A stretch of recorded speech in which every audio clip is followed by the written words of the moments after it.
इस चैनल को सब्सक्राइब करें और बेल बटन अवश्य दबाएं। आर्य समाज के उत्सव बालदन कला में आज हम पहुंचे हैं, जो मेरे बगल में चेयरमैन श्री रामपाल जी सतलुज विद्या मंदिर बेरली कला से हैं और श्री जिले सिंह जी नजफगढ़ से हैं, जो एयरपोर्ट पे नौकरी करते हैं और ये आर्य समाज के बहुत ही विशेष प्रचारक हैं।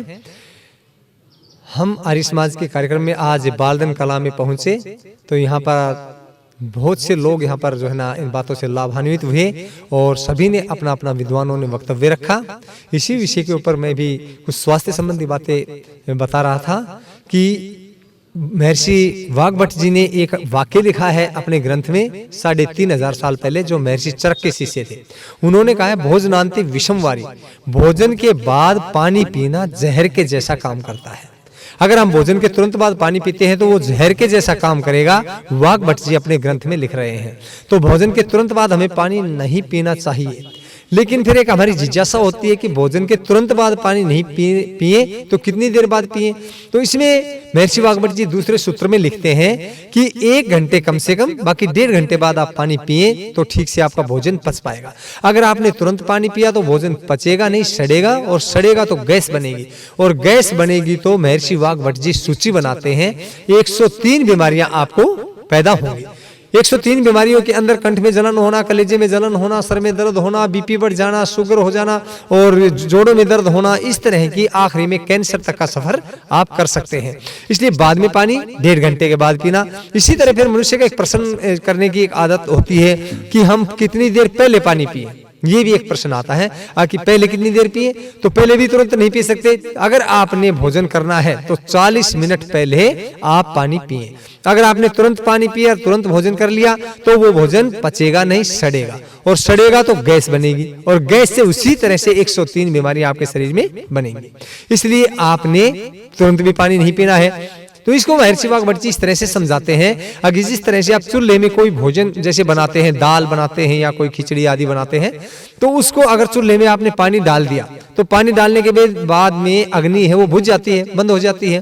तो अग्नि बंद होने के बाद में आपका वो कुछ भी नहीं बन पाएगा। इसी तरह हमारे पेट के अंदर जठर अग्नि है, जो पेट के अंदर अग्नि का जो स्थान है जिसे आमाशय बोलते हैं, उसके अंदर हमारा भोजन जाता है। जाने के बाद एक लुगदी टाइप में बनता है, जो पेस्ट होती है जैसे ऐसे बनता है। उसी से ये रस, रक्त, मांस, मेद, अस्थि, मज्जा और शुक्र आदि धातुएं तैयार होती हैं। इसलिए फिर बीच में बताया है कि अगर पहले पानी नहीं पी सकते, बाद में पानी नहीं पी सकते, तो महर्षि वाग्भट जी एक सूत्र में लिखते हैं कि आप बीच में पानी ले सकते हैं। अगर गरिष्ठ भोजन है, रूखा सूखा जैसे भोजन होता है, तरीदार सब्जी, तरीदार दाल है, इसके अलावा कोई ऐसा भोजन हो, उसमें आप बीच में कुछ पानी थोड़ा बहुत ले सकते हैं। इसी के अंदर महर्षि वाग्भट जी एक बात और कहते हैं, अगर हम स्वस्थ रहना चाहते हैं तो उन्होंने 4 नियम बताए हैं। श्री जिले सिंह जी इस बात पर बहुत ध्यान देते हैं बार बार कि 4 नियम कौन से हैं। उन्होंने लिखा है कि सुबह उठ करके पानी जरूर पियो। पानी पीने से हमारी बड़ी आंत पर दबाव पड़ता है, बड़ी आंत पे दबाव पड़ने से हमारे को पेट साफ अच्छे से होता है। तो पेट साफ करने के लिए हमें सुबह पानी पीना चाहिए। कोई चाय पीता है, कोई गुटखा खाता है, कोई अनेक अनेक प्रकार के पदार्थों का जो सेवन करते हैं, वो ठीक नहीं बताए। तो उन्होंने कहा है कि आपने सुबह उठ करके पानी पीना है। दूसरी बात महर्षि वाग्भट जी लिखते हैं कि आपने पानी पीना है, लेकिन सर्दी के मौसम में विशेष करके गर्म पानी पीना है। और जिसको कब्जी है, कब्जियत की जो शिकायत है, वो व्यक्ति इसका गर्म पानी का ही सेवन करे, क्योंकि गर्म पानी जो है वो आंतों को खोलता है, और आंतें जब खुलती है तो पेट साफ ठीक से होता है, और ठंडा पानी होता है उससे आंतें ये जकड़ जाती हैं। तो उन्होंने कहा है कि पानी जरूर पियो, और पानी निवाया करके पियो। उन्होंने गुनगुना पानी लिखा है, गुनगुना पानी पिएंगे। और फिर कहते हैं, तीसरी बात उन्होंने बताई है कि पानी कभी भी खड़े होकर के मत पियो। ये बहुत महत्व की बात है कि पानी खड़े होकर के पीने से क्या होता है कि कहते हैं कि जोड़ों में दर्द होता है। ये साइंटिफिक बात है कि हम खड़े होने से, बैठने से कौन सी नसें दबती हैं, कौन सा क्या, ये एक सिस्टम है। तो कहा है कि आपने पानी कभी खड़े होकर नहीं, बैठ करके पीना। और बैठ के भी महर्षि वाग्भट जी कहते हैं कि आपने उकड़ू बैठ करके पानी पीना। उकड़ू बैठ करके जब पानी पिएंगे तो आपके जोड़ों में दर्द नहीं होगा, घुटनों में दर्द विशेष करके नहीं होगा। इसी के ऊपर महर्षि वाग्भट जी चौथी बात कहते हैं। चौथी बात महर्षि वाग्भट जी ने कहा है कि पानी कभी भी घूंट घूंट करके पियो।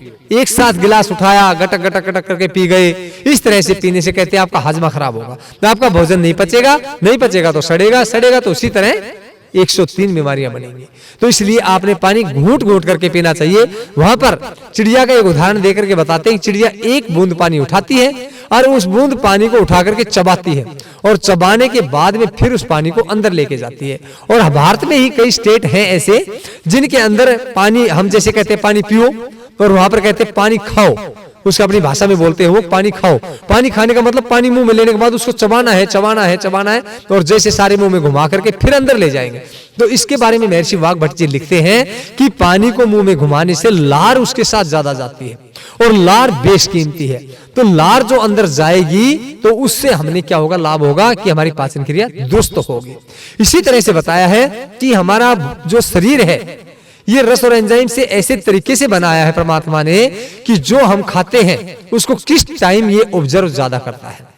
उन्होंने कहा है कि सुबह सूर्य निकलने से 2.5 घंटे तक, जब सूर्य निकला है तो उसके 2.5 घंटे तक हमारे जो पाचन क्रिया है, जठर अग्नि जो है वो सबसे तेज होती है। पूरे 24 घंटे में सबसे तेज जठर अग्नि जो होती है वो सूर्य निकलने से 2.5 घंटे तक होती है। जैसे मानो कि आप 6:30 बजे सूर्य निकला है तो 6:30 बजे से आप कैलकुलेट कर लीजिए, आपके 9 बज गए, तो 9 बजे तक आपने भोजन कर लेना चाहिए। भोजन करें, खूब भारी भोजन करें, खूब ताकतवर भोजन करें, खूब अच्छे से अच्छा भोजन करें। और महर्षि वाघभट्ट जी तो अपने सूत्र में एक जगह यहां तक भी लिख रहे हैं कि लंच खत्म करो और सुबह ही भोजन करो। मैं आपको एक उदाहरण बताता हूं कि कर्नाटक में एक उडुपी नाम की जगह है जहां पर मेडिकल कॉलेज है, उसके अंदर एक रविंद्रनाथ सांगवान एक प्रोफेसर है। और रविंद्रनाथ सांगवान ने क्या किया, एक बंदर को बीमार करना चाहा। उस बंदर को ऐसी ऐसी चीजें खिलाता हो कि ये बीमार हो जाए, लेकिन बंदर बीमार नहीं हुआ। 15 साल के बाद उन्होंने जो निष्कर्ष निकाला कि बंदर बीमार क्यों नहीं होता, उसका निष्कर्ष निकल के आया कि बंदर सुबह सुबह पेट भर के खाता है। जब बंदर सुबह पेट भर के खाता है वो अच्छी तरह से और दिन में फिर कम खाता है। तो इसी तरह से उन्होंने रविंद्रनाथ सांगवान ने इसको ऑब्जर्व किया और करने के बाद में उन्होंने कुछ अपने व्यक्तियों के ऊपर ये एक्सपेरिमेंट किया। कुछ लोगों पे जैसे 15-20 व्यक्तियों को उन्होंने अपने पास बुलाया, भाई आपको क्या बीमारी है? जी मेरे को शुगर है, जी मेरे को अर्थराइटिस की प्रॉब्लम है, मेरे को कब्ज है, मेरे को गैस है, मेरे को बीपी है। ऐसे ऐसे मरीजों को उन्होंने लिया और लेकर के कहा भाई तुम जो है ना, कोई ओवरवेट था बहुत ऐसे, तो उनको कहा गया कि आप भोजन करो सुबह 2.5 घंटे तक जो सूर्य निकलने के बाद में, और पेट भर भोजन करो, और दिन में दोपहर में बिल्कुल कम करो, और शाम को ना के बराबर भोजन करो, और हो सके तो सूर्य निकले जो अस्त होता है उससे 40 मिनट पहले भोजन कर लो। क्योंकि महर्षि वाघभट्ट जी एक अपने सूत्र में लिखते हैं कि जब दिन छिप जाता है तो हमारी पाचन क्रिया बंद हो जाती है उस समय के ऊपर। और कहते हैं कि उस समय पे आप एक चीज ले सकते हैं, कई समय के बाद में उन्होंने बताया है, यानी वर्षों उन्होंने रिसर्च किया इस बात के ऊपर कि हम जो भोजन रात को करते हैं उसका क्या नुकसान होता है। तो उन्होंने रिसर्च किया तो उसके अंदर बताया, देखा कि हम जो भोजन करते हैं वो सूर्य रहते रहते अगर कर लेते हैं तो पच जाता है, अगर बाद में हम करते हैं तो वो भोजन पचता नहीं है, वो सड़ता है तो गैस बनती है। और उसी प्रक्रिया के अंदर बताते हैं कि वो 103 बीमारियां जन्म लेती हैं। तो भोजन हमने सूर्य अस्त होने से 40 मिनट पहले कर लेना चाहिए।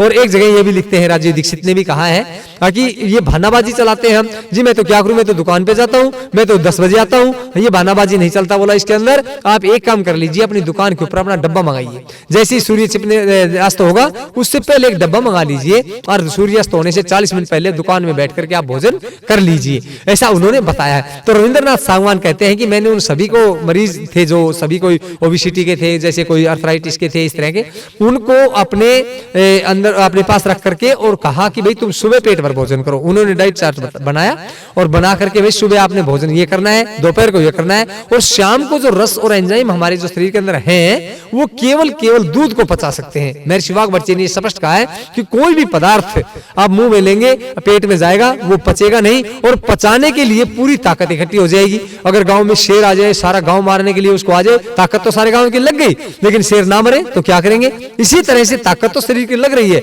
लेकिन वो भोजन नहीं पचा तो सड़ेगा गैस बनेगी, सेम वैसी प्रक्रिया चलेगी। तो इसलिए कहते हैं रात को भोजन नहीं, केवल एक चीज कई वर्षों के बाद में बताया उन्होंने कि भाई एक चीज जो है ना आप शाम को ले सकते हो, उसके बारे में बता दिया, क्या बोला? दूध। तो शाम को हम दूध लें। तो ये प्रक्रिया रविंद्रनाथ सागवान ने चलाने के बाद उन्होंने बताया 6 महीने के बाद में, 6 महीने के बाद जिनको अर्थराइटिस की प्रॉब्लम थी, जोड़ दर्द थे, उनमें बहुत ज्यादा सुधार हुआ। जिनका वजन बहुत ज्यादा था उनका वजन कम हुआ, जिनका हाई ब्लड प्रेशर था उनका हाई ब्लड प्रेशर कम हुआ, जिनको शुगर लेवल ज्यादा था उनका शुगर लेवल कम हुआ। उनको यानी कि ऐसी ऐसी बीमारियां जो थी, सुबह पेट भर भोजन करने से उन बीमारियों में बहुत ज्यादा सुधार आया। और आपने पता भी होगा बंदर से मिलती जुलती संरचना हमारे शरीर की है। बंदर का जो हार्ट होता है हमारे हार्ट से मिलता है, बंदरी का गर्भाशय हमारी माताओं से मिलता है। ये सब बहुत सी चीजें हमारे इससे मिलती हैं और देखा जाता है कि बंदर स्वस्थ रहने का ये कारण पाया गया। तो अगर हम भी इसी तरह से सुबह पेट भर भोजन करें, खूब अच्छी तरह आप सुबह भोजन कर लीजिए कितना भी, वो आपको प्रॉब्लम नहीं करेगा। लेकिन रात वाला जो भोजन हम खा करके सोते हैं उससे हमें बचने का पूरा प्रयास करना चाहिए। और स्वस्थ रहने के लिए सुबह जल्दी उठना चाहिए। सबको पता है भाई, सुबह उठने से हम शुद्ध वायु का पान कर सकते हैं। और ब्रह्म मुहूर्त में उठने से कहते हैं कि एक्सरसाइज, योगासन, प्राणायाम आदि का जब अभ्यास करेंगे तो उससे हमारा शरीर हल्का फुल्का, स्वस्थ, कांतिमय और बलिष्ठ बनेगा। तो अपने शरीर को हम स्वस्थ बनाने के लिए और खाने के, और आपने सुना होगा कि गीता के अंदर श्री कृष्ण भगवान भी स्वास्थ्य के ऊपर बहुत कुछ लिखा है। वो भी कहते हैं युक्त आहार विहारस्य, युक्त चेष्टस्य कर्मसु, युक्त स्वप्नावबोधस्य योगो भवति दुःखः। वो लिख रहे हैं, गीता के अंदर लिखा है कि शुरू में लिखा है उन्होंने योग के बारे में कि युक्त आहार विहार से, अगर आपका आहार विहार ठीक नहीं है, युक्त चेष्टस्य कर्मसु, आपका कार्य करने की दिनचर्या ठीक नहीं है, युक्त स्वप्नावबोध से, यानी सोना और जागना आपका ठीक नहीं है, योगो भवति दुःखः, कहते हैं योग करके भी आप दुखी रहेंगे। इसलिए हमने अपना आचार विचार, आहार विहार, खाने के लिए भाई हमने क्या खाना चाहिए, ऋतु के अनुसार खाना चाहिए। मैं एक छोटा सा उदाहरण देकर के अपनी बात को विराम दूंगा कि महर्षि वाघभट्ट के जो गुरु थे वो थे महर्षि चर्क।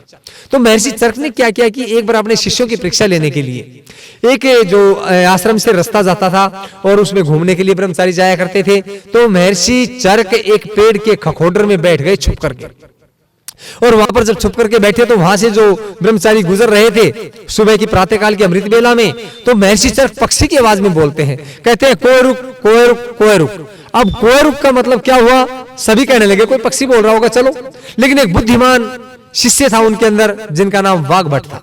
अब वाघभट्ट जी बोला रुको, सभी रुके, रुकने के बाद बोला उन्होंने उसका जो सुना और सुन करके कोय रुक कोय रुक कोय रुक का मतलब क्या होता है, महर्षि वाघभट्ट जी समझ गए कि स्वस्थ कौन है अर्थात रोगी कौन नहीं है, इसका अर्थ मतलब ये होता है। तो महर्षि वाघभट्ट जी ने पक्षी की आवाज में ही इसका जवाब देना चाहा। तो महर्षि वाघभट्ट जी उस समय तो जो शिष्य थे उनके, वो कहते हैं उसी के अंदर जवाब देते हैं रित बुक हित बुक मित बुक।